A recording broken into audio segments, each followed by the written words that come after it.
ഏജന്റിന്റെ ചതിയിൽപ്പെട്ട് സൗദിയിൽ കുടുങ്ങിയ മലയാളി ഉംറ തീർത്ഥാടകരിൽ ഭൂരിഭാഗം നാട്ടിലേക്ക് മടങ്ങി. ഉംറ സർവീസ് ഏജൻസി ഉടമ അഷ്റഫ് സഖാഫി പുതിയ ഉംറ ബാച്ച് സംഘടിപ്പിക്കുന്ന തിരക്കിലാണ്.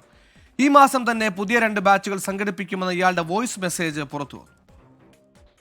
കൃത്യമായി താമസവും ഭക്ഷണവും ഇല്ലാതെ മദീനയിലും ദമാമിലുമായി ഉംറ തീർത്ഥാടകർ കഷ്ടപ്പെട്ടത് 3 ദിവസമാണ്.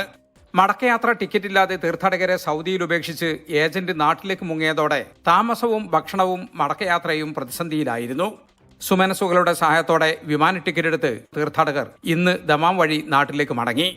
മുഹമ്മദിയ ഹജ്ജ് ഉംറ സർവീസ് ഉടമ കർണാടകയിലെ പുത്തൂർ സ്വദേശി അഷ്റഫ് സഖാഫിക്കെതിരെ നിയമ നടപടി സ്വീകരിക്കാൻ ഒരുങ്ങുകയാണ് തീർത്ഥാടകർ. അതിനിടെ പുതിയ ഉംറ ബാച്ച് സംഘടിപ്പിക്കുന്ന തിരക്കിലാണ് സർവീസ് ഏജൻസി.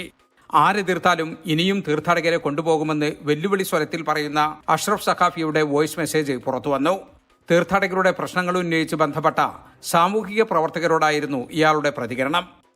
നീ എഴുതി വെച്ചോ മോനെ, നീ എഴുതി വെച്ചോ. ജനുവരി 24-നും ജനുവരി 21-നും ഞാൻ ബാച്ച് കൊണ്ടുപോകും. എഴുതി വെച്ചോ. ഞാൻ സമയത്ത് വിളിക്കാം. നിന്റെ പേര് എന്തെങ്കിലും അഡ്രസ് ഞാൻ എഴുതി വെക്കുന്നത്. കൊണ്ടുപോകുന്ന സമയത്ത് വീഡിയോ എനിക്ക് ഞാൻ അയച്ചു തരാം. നിന്റെ പേരും നിന്റെ അഡ്രസ്സും താ. ഈ മൊബൈൽ നമ്പർ ഞാൻ ആഡാക്കി വെക്കാം. നോക്കണം, അങ്ങനത്തെ ആണ് മോനി എങ്കിൽ ഇൻഷാ അല്ലാഹ് ചാലഞ്ച്.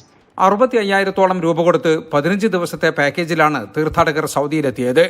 ചുരുങ്ങിയ നിരക്കിൽ ഉംറ പാക്കേജ് എന്ന വാഗ്ദാനവുമായി തീർത്ഥാടകരെ വഞ്ചിക്കുന്ന സർവീസ് ഏജൻസികൾക്കെതിരെ ശക്തമായ നടപടി വേണമെന്ന ആവശ്യമുയരുന്നുണ്ട്.